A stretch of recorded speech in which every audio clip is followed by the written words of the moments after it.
You don't get to choose which emotions you feel. You don't get to choose which ones to shut out. You feel them all or you feel none. Is it worth it to love? Is it worth it to pay for the love you feel today with the hurt of tomorrow? Dear Diary, I don't know what I'm doing with my life, but maybe that's a good sign. Maybe the thrill of taking a risk and having an open heart and no plan is exactly what life is about. Even yesterday, I had no idea I would be backpacking around Europe for the next 2 weeks. It feels too good to be true. I feel like the rug might be ripped out from underneath my feet. What if he changes his mind about the flight?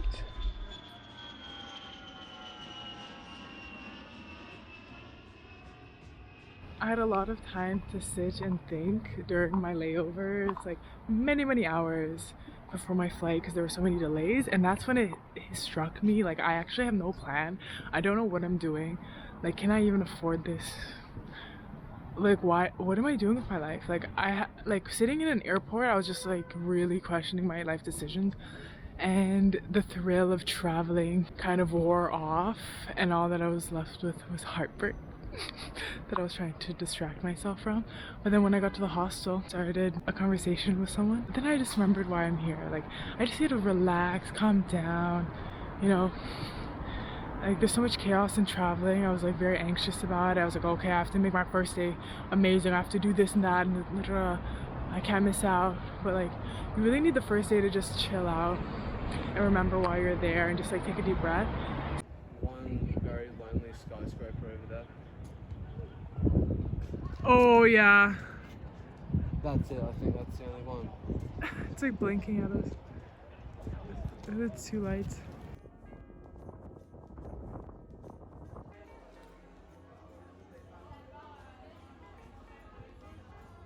The Louvre was so beautiful. The museum itself was a work of art with all the paintings on the ceilings and all the intricate details. The museum is so huge, you could get lost in the maze of all of the rooms.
After hustling my way to the front of the line, and you know I had to greet the Mona Lisa.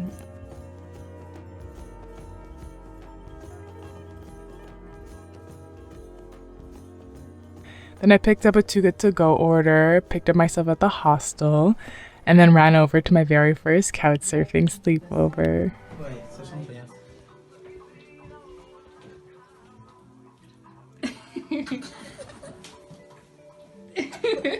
I should have done use it. Yeah. So young. And the food is. Hello. So it's day like 3 in Paris. I'm currently staying at a nice stranger's house. They're no longer a stranger though. This is my first time actually couch surfing, like actually sleeping over, and not just like hanging out with someone that I met. And it was the most wholesome experience ever. And it was so lovely. We just had like a little dinner party, shared stories, cooked together. And these were all travelers. I got so many ideas of different ways to travel the world. And this type of experience where you just go out spontaneously to a different country and you meet other people and you feel like you've known them all your life and you like take the risk and feel like a sense of community. I real like this is what life is about, you know. And I'm so encouraged to move to Europe. I want to have these experiences on the regular. I want to host people. I want to be able to travel easily and affordably. And I just feel like I'm living. I feel like I'm really living.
Like quite a grim thing to do on vacation, you know, to visit a cemetery, but I'm looking for Edith Piaf.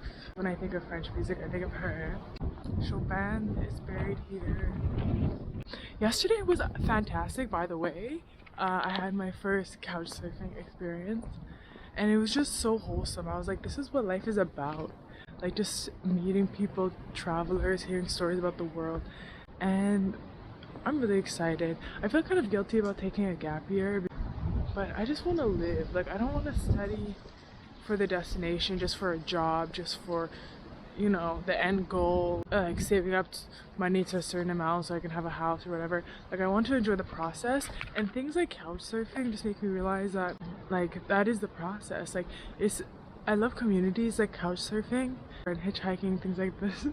Although they might seem kind of dangerous, like, it's not based on money, it's based on community and exchanging stories and meeting new people and being open-minded.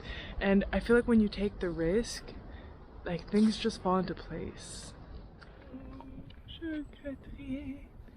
Oh, je ne regrette rien, ni le pire, ni le mal, ni le bon, mauvais.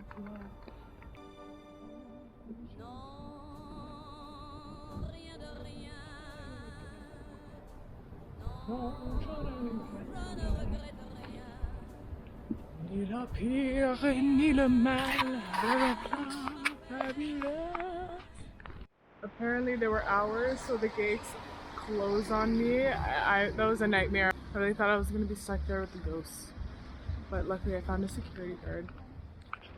Oh my gosh! Okay, before sunset, I'll walk in because I'm like, going between like the thrill of travel and like the stress and heartbreak of the situation.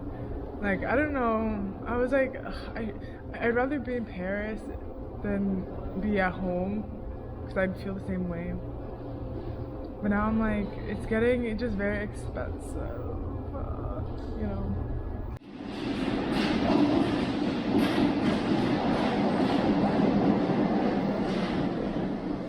Is love just complicated?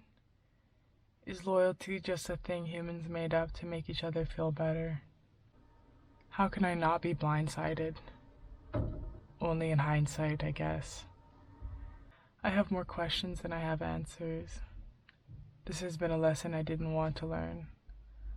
I'm not saying this has been my fault, but I do certainly see a karmic trend.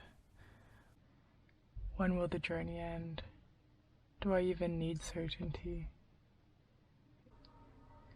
It would make me feel better, that's for sure.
I just did the sad saying. It was much needed.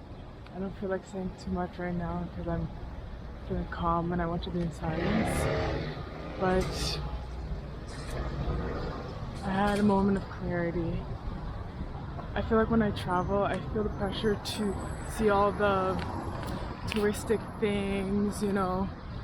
Today was very chill.